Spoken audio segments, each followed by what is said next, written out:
السلام علیکم ورحمۃ اللہ وبرکاتہ۔ بسم اللہ الرحمن الرحیم، الحمد للہ رب العالمین، الصلاة والسلام علی اشرف الانبیاء والمرسلین وعلی آلہ وصحبہ اجمعین، اما بعد فاعوذ باللہ من الشیطان الرجیم، بسم اللہ الرحمن الرحیم۔ یا ایہا الذین آمنوا انما الخمر والمیسر والانصاب والازلام رجس من عمل الشیطان فاجتنبوه لعلکم تفلحون۔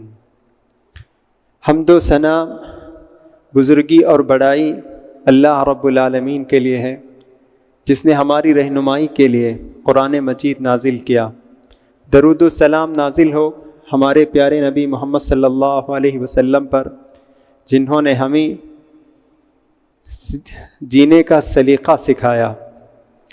محترم بزرگوں، دوستوں اور پیارے بچوں، معزز میری اسلامی ماں اور بہنوں، اللہ تعالیٰ کی حمد و ثنا بیان کرنے کے بعد میں نے آج تراویح میں 7واں پارہ پڑھا گیا۔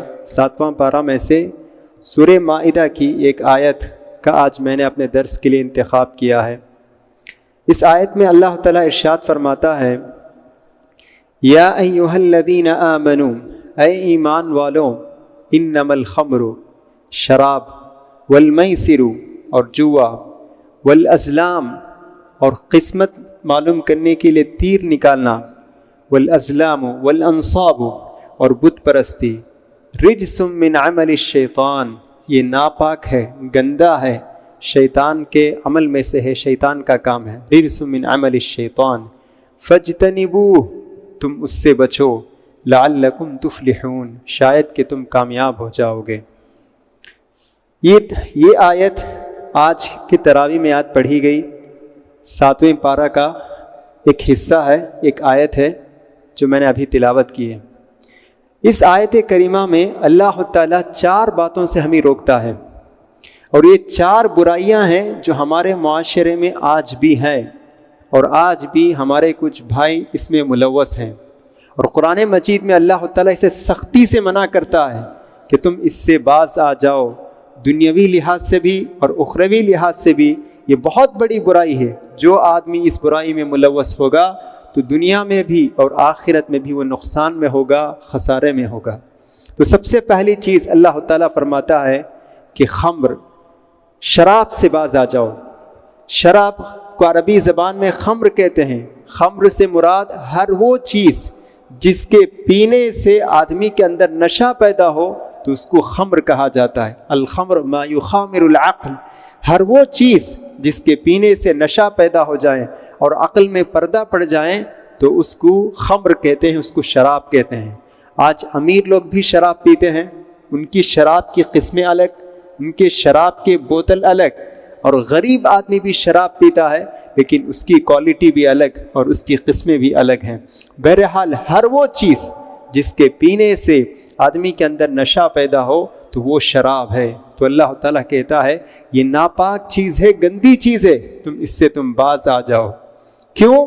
کیونکہ اس سے عقل میں پردہ پڑ جاتا ہے، آدمی تمیز کرنے کی صلاحیت کو کھو دیتا ہے، حق اور باطل کے درمیان تمیز پیدا کرنے کی صلاحیت کھو دیتا ہے، دوست اور دشمن میں فرق کرنا نہیں جانتا ہے، یہاں تک کہ اگر وہ آدمی شراب پی لیتا ہے تو بیوی اور بہن کے درمیان بھی فرق نہیں کرتا ہے، یہاں تک اس کی حالت پہنچ جاتی ہے۔ اتنی خراب چیز ہے، اسی لیے اللہ نے کہا رجسن، یہ ناپاک چیز ہے، یہ گندی چیز ہے، شیطان کا عمل ہے۔ رجس من عمل الشیطان، شیطان کا کام ہے یہ، تم اس سے باز آ جاؤ۔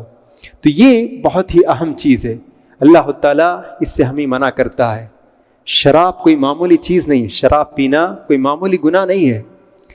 شریعت میں اس کو ام الخبائث کہا گیا، ساری بیماریوں کی جڑ، ساری برائیوں کی جڑ شراب ہے۔ آدمی جب شراب پیتا ہے تو خود کو بادشاہ سمجھتا ہے، اللہ کے حقوق کو بھی بھول جاتا ہے، نہ نماز نہ روزہ کچھ نہیں، اور الٹا اپنی بیوی کو پیٹنے لگتا ہے۔ اور یہی نہیں، یہی نہیں زبان سے گندی گندی گالیاں بھی دینے لگتا ہے، جس کی وجہ سے خاندان سب برباد ہو جاتے ہیں۔ اسی لیے حدیث میں اس کو ام الخبائث کہا گیا۔ حدیث کی کتابوں میں ایک واقعہ ہے، یہ جاننے کے لیے کہ شراب پینا کتنا بڑا گناہ ہے اور کتنے برائیوں کا یہ سبب بنتی ہے، اس کے لیے ایک چھوٹا سا واقعہ ہے حدیث کی کتابوں میں۔ ایک یہودی عابد تھا، یہودی جو بہت زیادہ عبادت کرنے والا تھا۔ ایک عورت اس سے محبت کرنے لگی اور کسی طرح اس کو ورغلانے لگی کہ وہ اس کے ساتھ برا کام کرے۔ وہ یہودی عابد تیار نہیں ہوا، یہودی عبادت کرنے والا، عبادت گزار اس کام کے لیے تیار نہیں ہوا۔ بہرحال یہ عورت اس کو ورغلانے لگی، خواہش دلانے لگی، کسی طرح اس کو اپنے جال میں پھنسانے کی کوشش کی، لیکن وہ بچتا رہا۔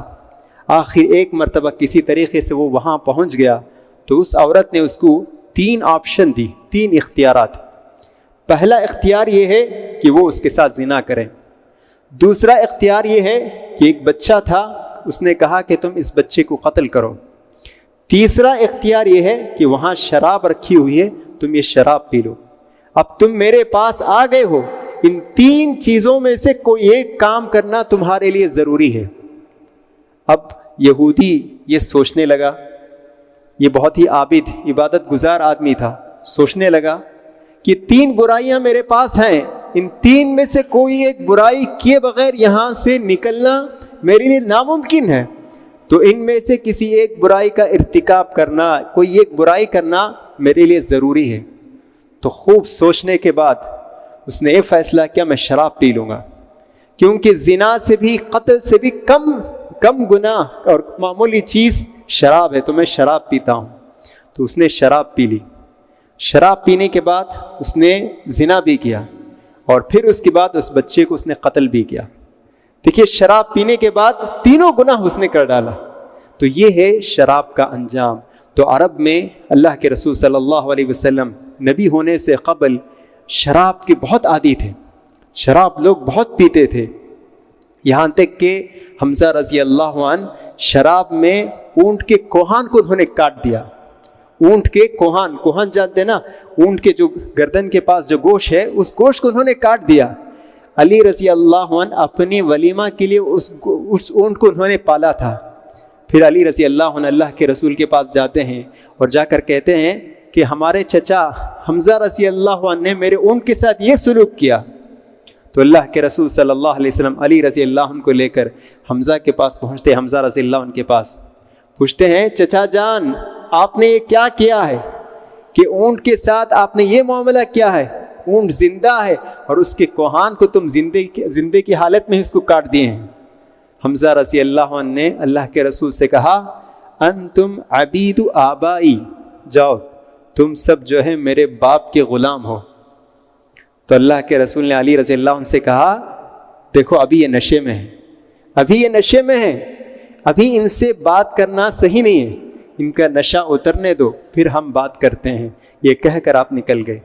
دیکھیے، تو اس سے معلوم ہوتا ہے کہ عرب سماج میں، عرب معاشرہ میں شراب کی لت بہت تھی، یہ لوگ شراب پیتے تھے۔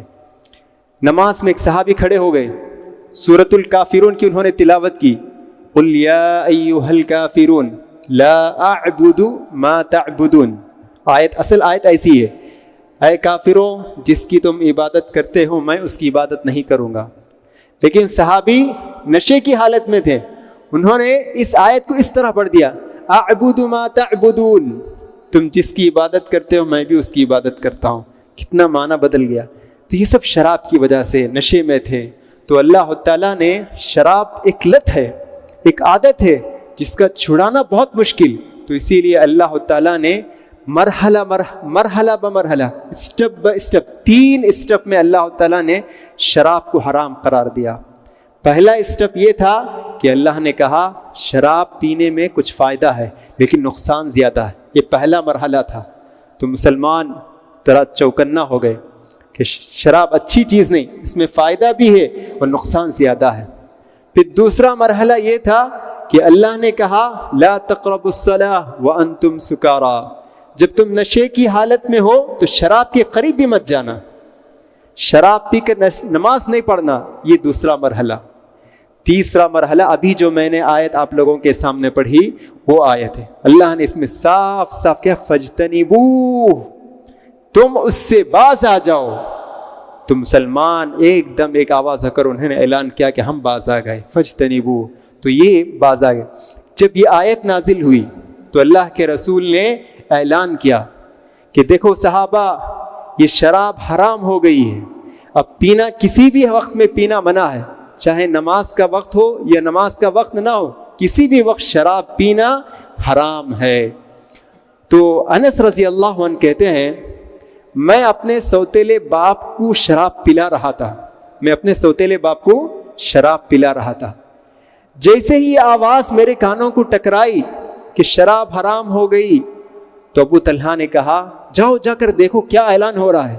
تو وہ اعلان کو سن کر آ کر بتائے کہ اس طرح اعلان ہو رہا ہے. تو انہوں نے دیکھیں اطاعت کی مثالیں، کیسے وہ اطاعت کرتے تھے، کیسے وہ فرما برداری کرتے تھے. فوراً ابو طلحہ نے انس رضی اللہ عنہ کو حکم دیا کہ وہ جو مٹکا جس میں شراب ہم جمع کر کے رکھیں وہ سارا مٹکا تم بہا دو. تو سارا مٹکا انہوں نے بہا دیا. صرف ابو طلحہ نہیں، جتنے بھی صحابہ کے گھر میں شراب جو اسٹور کر کے رکھے تھے مٹکوں میں، بڑے بڑے تھیلوں میں، سارے چیزوں کو بہا دیے. تو راوی الحدیث کہتے ہیں، حدیث کے راوی کہتے ہیں اس دن جو ہے مدینے میں شراب کی ندی بہہ رہی تھی. یہ ہے اطاعت کی مثال. تو بہرحال آج ہم دیکھتے ہیں کہ جہاں ہمارے معاشرے میں بہت ساری برائیاں ہیں تو آج بھی ہمارے مسلم معاشرے میں کچھ نوجوان ایسے ہیں جو شراب کے عادی ہو چکے ہیں. اللہ سے دعا کریں، توبہ کریں. یہ رمضان کا مہینہ ہے، یہ سدھرنے کا موقع ہے، سنبھلنے کا موقع ہے. ہم ایسے لوگوں تک پہنچے اور اس کے نقصانات کو بتائیں. یہ بہت بڑی نقصان دہ چیز ہے، دنیاوی لحاظ سے بھی اور اخروی لحاظ سے بھی.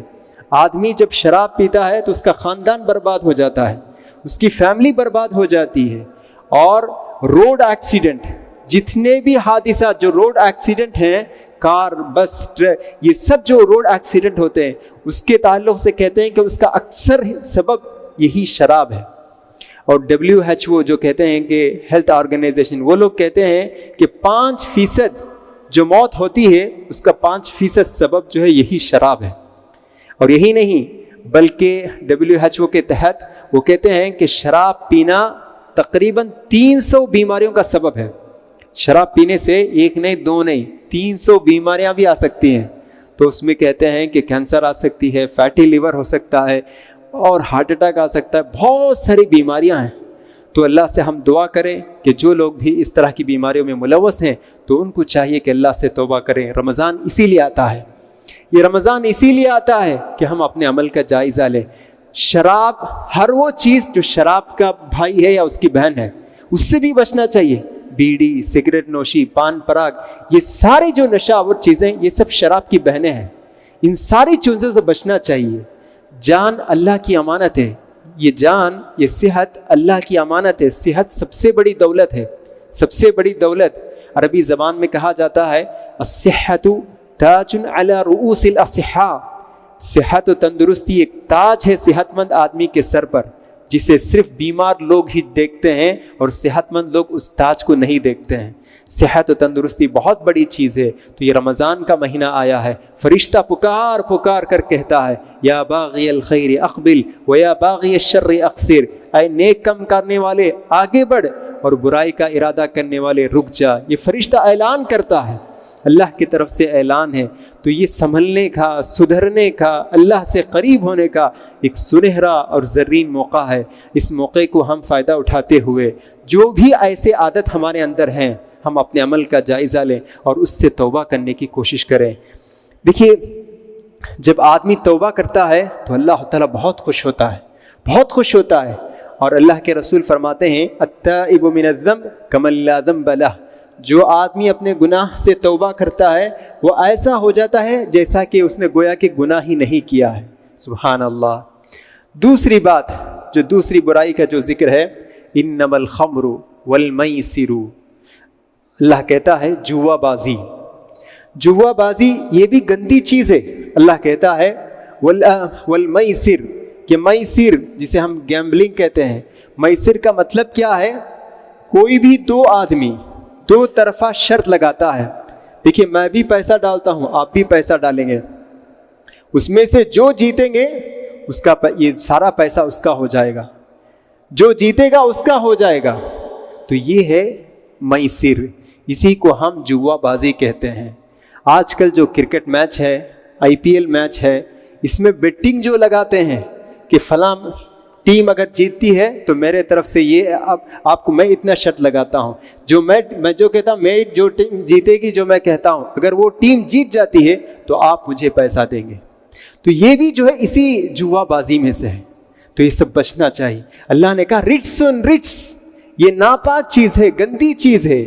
آج آن لائن گیمبلنگ بہت مشہور ہے. آن لائن گیمبلنگ, ابھی میں پڑھ رہا تھا بس عصر کے وقت میں دیکھا کہ ایک عورت تقریباً 300 لاکھ یا کچھ بتا رہے ہیں, اور وہ پہلے اپنا پیسہ لٹائی اس پر, اور پھر اس کے بعد دھیرے دھیرے اپنے شوہر کے پیسے, اور پھر اس کے بعد اپنے خاندان, گھر, ساری چیزوں کو اس نے بیچ دیا. کہاں کتنے امیر خاتون تھی, اور آخر پورے گیمبلنگ میں, جوا بازی میں پیسہ ڈالتے ڈالتے بیچ گلی میں آ کر کھڑے ہو گئی. اور شوہر نے دیکھا کہ اس کے پیسوں کو بھی وہ چرا کر جو ہے گیمبلنگ میں, جوا بازی میں وہ ڈالنے لگی, تو اس کو طلاق بھی دے دیا. تو یہ محنت کے ساتھ کمایا ہوا پیسہ, خون پسینہ کے ساتھ کمایا ہوا پیسے کو تھوڑی سی دیر میں ہم اس کو گوا دیتے ہیں. یہ بھی بہت بڑا گناہ ہے. یہ گیمبلنگ ایسے لت ہے, اگر کسی کو لگ جائیں تو بہت خطرناک ہے. آدمی یہ سمجھتا ہے کہ منٹوں میں کروڑ پتی بن جاؤں گا, اگر گیمبلنگ کھیلوں گا, جوا بازی کھیلوں گا تو منٹوں میں مالدار ہو جاؤں گا. آپ مالدار تو ہو سکتے ہیں, لیکن یہ جو کمائی ہے نا, حرام کی کمائی ہے. آپ جو گیمبلنگ سے 100 روپے سے 1 کروڑ روپے جو کماتے ہیں, یہ حلال کمائی نہیں, حرام کمائی. آپ کا جسم جو پل رہا ہے, جو آپ کا جو گوشت ہے, آپ کا جو خون ہے, حرام کا ہو جائے گا. اور نعوذ باللہ آپ کے بیوی بچے بھی حرام کے مال میں پل رہے ہوں گے اگر ایسا کریں گے. اور نتیجہ کیا ہوگا, اس کے بعد آپ اللہ سے دعا کریں گے, آپ کی دعا قبول نہیں ہوگی. جیسا کہ حدیث میں آتا ہے کہ اللہ کے رسول نے فرمایا, میں نے ایک آدمی کو دیکھا کہ وہ سفر سے آیا ہے اور ہاتھ اٹھا کر دعا کر رہا ہے, بہت زور سے آواز کے ساتھ, بلند آواز سے کہہ رہا ہے, یا رب یا رب, اے اللہ اے اللہ. اللہ کے رسول کہتے ہیں کہاں سے اس کی دعا قبول ہوگی؟ مطعمہ حرام, ملبسہ حرام, مشربہ حرام, اس کا کھانا حرام ہے, اس کا لباس حرام ہے, اس کا پینا حرام ہے. کہاں سے اس کی دعا قبول ہوگی؟ اگر آپ اس طرح حرام چیز سے اپنا جسم پالتے ہیں تو آپ کی نماز بھی قبول نہیں, آپ کی دعا بھی قبول نہیں. اب جو بھی دعا کرتے ہیں وہ بس آسمان تک ہی جاتی ہے, اللہ کے پاس پہنچتی نہیں. تو اسی لیے یہ مت سمجھیے کہ تھوڑی دیر میں اس میں ایک آدمی کا فائدہ ہوتا ہے اور 9 آدمی کا نقصان ہوتا ہے. جوا بازی میں 10 آدمی شریک ہوتے ہیں, 50 آدمی شریک ہو کر پیسہ ڈالتے ہیں, اور اس میں کوئی ایک آدمی جیتتا ہے اور باقی 40 پر 9 آدمی کا نقصان ہوتا ہے. لیکن اس پر ہم نظر نہیں ڈالتے ہیں, ہم صرف ایک آدمی پر نظر ڈالتے ہیں جس کا فائدہ ہوتا ہے. تو یہ غلط کہ ہم دیکھیں کہ کتنے لوگوں کا نقصان ہوتا ہے. اور اس آدمی میں جوا بازی ایسی خطرناک بیماری ہے, جب اس میں وہ ہار جاتا ہے تو پھر اس کے بعد بہت ساری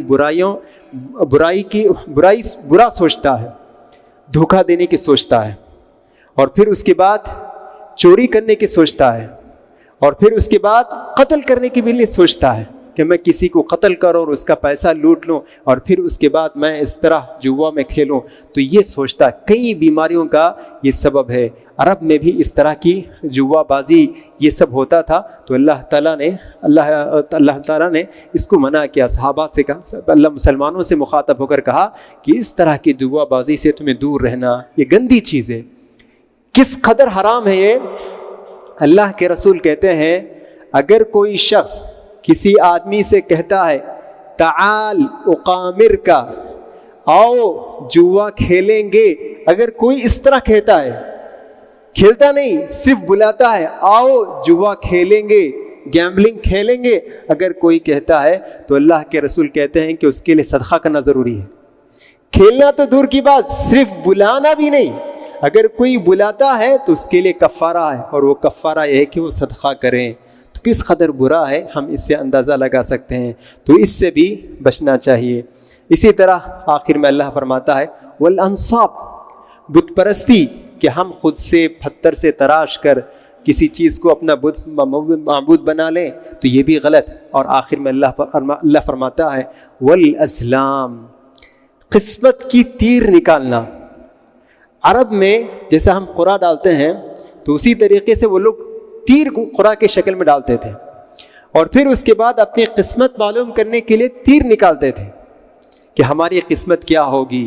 تو اللہ نے کہا یہ قسمت معلوم کرنا اس طریقے سے یہ بھی غلط، یہ بھی ناپاک چیز ہے، یہ بھی گندی چیز ہے، یہ بھی شیطان کا عمل ہے۔ مستقبل کا علم کسی کو نہیں، کب کیا ہوگا، کل کیا ہوگا، کیا بارش ہوگی یا نہیں ہوگی، کل کس کی وفات ہوگی، کل کس کی ولادت ہوگی، پیدائش ہوگی، یہ سب کسی کو نہیں معلوم، صرف اللہ ہی جانتا ہے۔ لیکن اگر کوئی آدمی طوطے کے پاس جاتا ہے یا کسی کاہن آدمی کے پاس جاتا ہے، یا آج کل ٹیکنالوجی کا زمانہ ہے، کمپیوٹر میں بیٹھ کر کل کیا ہونے والا ہے یہ سب معلوم کریں، تو یہ سب جو ہے غلط ہے۔ والاسلام، قسمت معلوم کرنا، اللہ نے کہا ناپاک چیز ہے، گندی چیز ہے۔ اللہ کے رسول صلی اللہ علیہ وسلم سے کہا گیا کہ اللہ کے رسول، ہمارے معاشرے میں کچھ کاہن ہیں جو قسمت بولتے ہیں، کیا ہم ان کے پاس جا سکتے ہیں؟ تو اللہ کے رسول صلی اللہ علیہ وسلم نے سختی سے منع کیا، تم مت جاؤ۔ صرف جانا ہی نہیں، اگر کوئی آدمی صرف جاننے کی خاطر، اس پر ایمان نہیں ہے لیکن صرف جاننے کے لیے وہ کیا کہہ رہا ہے، اگر جاتا ہے تب بھی اس کی عبادت قبول نہیں ہوگی۔ تو اسی لیے ان سارے عادتوں سے ہمیں بچنا چاہیے۔ اسی طرح آج کے پارے میں 2-3 اہم مضامین بھی ہیں، ان میں سے ایک مضمون یہ بھی ہے، پیارے نبی صلی اللہ علیہ وسلم کے تعلق سے ایک اہم واقعہ اس میں اس کی طرف اشارہ ہے۔ ابھی حافظ صاحب بھی انہوں نے یہ آیت تلاوت کی، ان تعذبہم فإنہم عبادک وإن تغفر لہم فإنک انت العزیز الحکیم۔ قیامت کے دن اللہ تعالیٰ انبیاء کا بھی حساب لے گا، قوموں کا بھی حساب لے گا، ہر ایک نبی سے بھی پوچھے گا کیا تم نے میرا پیغام لوگوں تک پہنچایا یا نہیں، اور لوگوں سے بھی اللہ تعالیٰ پوچھے گا، حساب لے گا، کیا میرے نبی تمہیں میرا پیغام پہنچائے تھے یا نہیں۔ تو اللہ تعالیٰ عیسیٰ علیہ السلام سے پوچھے گا کہ اے عیسیٰ، یہ جو کرسچن ہیں، جو عیسائی ہیں، نصارہ ہیں، کیا ان لوگوں کو تم نے میرا پیغام پہنچایا تھا؟ کہ تم نے کہا تھا کہ میں اللہ کا بیٹا ہوں اور میری ماں مریم اللہ کی بیٹی ہے یا اللہ ہے، اس طرح تم نے کہا تھا؟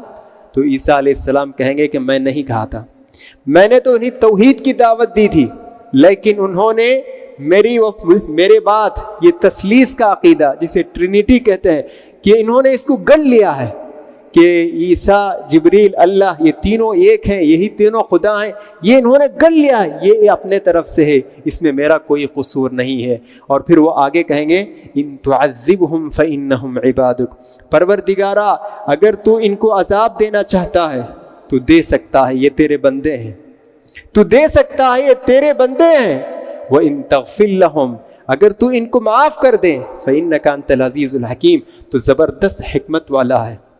پیارے نبی صلی اللہ علیہ وسلم بہت نرم دل تھے، بہت نرم دل، موم سے بھی زیادہ آپ کا دل نرم تھا۔ ہمارا دل، جیسا کہ میں نے کہا تھا کہ ہمارا دل جو ہے، قرآن پڑھتے ہیں، جہنم کے بارے میں پڑھتے ہیں، ہم روتے نہیں، ہمارے آنکھوں سے آنسو نہیں نکلتے۔ اللہ کے رسول نے آیت تلاوت کی، ایک رات تہجد کے لیے آپ کھڑے ہو گئے اور اس وقت یہ آیت آپ تلاوت کیے، پوری رات صرف اسی آیت کو دہراتے رہے، دہراتے رہے، دہراتے رہے، دہراتے رہے، اور روتے بھی رہے، صرف ایک ہی آیت، ان تعذبہم فإنہم عبادک وإن تغفر لہم۔ اس طرح کا واقعہ آپ کی زندگی میں کبھی نہیں آیا کہ آپ صلی اللہ علیہ وسلم صرف ایک ہی نماز میں صرف ایک ہی آیت بار بار دہرائے ہوں۔ اس طرح کا کوئی واقعہ آپ نے نہیں، اس طرح کا واقعہ کوئی سیرت میں نہیں ہے۔ اسی طرح ایک بات کہہ کر اپنی بات کو ختم کرتا ہوں کہ حدیث میں ہے کہ اللہ کے رسول صلی اللہ علیہ وسلم ایک مرتبہ آپ نے یہ آیت پڑھی، رب انہن اضللن کثیرا من الناس، ابراہیم علیہ السلام کی دعا، رب انہن اضللن کثیرا من الناس، کہ ابراہیم علیہ السلام کہتے ہیں کہ پروردگارا یہ بتاں یہ معبودان باطلہ انہوں نے تیرے بندوں میں سے اکثر بندوں کو انہوں نے گمراہ کر دیا. اور پھر اس کے بعد عیسیٰ علیہ السلام کی دعا اللہ کے رسول نے پڑھی. پڑھنے کے بعد اتنا روئے کہ اللہ تعالیٰ نے جبرائیل علیہ السلام کو آپ کی طرف بھیجا. اذهب الی محمد، اے جبرائیل جاؤ محمد کے پاس، معلوم کرو ما یبکیک، تمہیں کون سی چیز رلا رہی ہے. اللہ کو معلوم ہے، لیکن پھر بھی اللہ تعالیٰ جبرائیل علیہ السلام کو بھیجتا ہے. تو اللہ کے رسول کے پاس جبرائیل آتے ہیں اور پوچھتے ہیں تمہیں کون سی چیز رلا رہی ہے. کہتے ہیں کہ امتی امتی، میری امت کی فکر ہے، میرے امت کا کیا حال ہوگا.